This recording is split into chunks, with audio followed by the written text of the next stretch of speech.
Welcome back to my hot skinny recipe channel. Today I'm gonna show you how to cook lobster at home. Step by step, simple and delicious. Whether you're making it for a special dinner or you just want to treat yourself, this guide will help you cook lobster perfectly every time. For this recipe, you'll need 1 pound of fresh lobster. Now keep in mind that lobsters are usually sold by the pound. You'll need about 8 to 10 minutes of cooking time for 1 pound. If you have a 1,5 pound lobster, it'll take about 11 to 12 minutes to cook. And if you have a 2 pound lobster, it'll take about 15 to 18 minutes. So just keep that in mind so you don't overcook your lobster. While the lobster is cooking, let's go ahead and make a quick butter sauce to go on top. Add butter to a pan on low heat.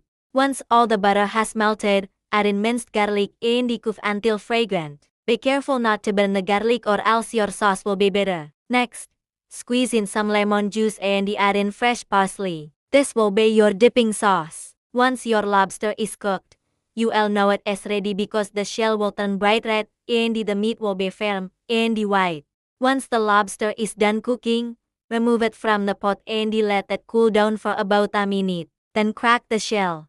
Remove the meat and serve it with the garlic butter sauce. Now if you're a fan of seafood, stay tuned for more delicious recipes just like this one. And if you enjoyed this video, please leave a like and subscribe so you can see more video just like this one. Also, don't forget to check out my other social media accounts. I'll see you next time.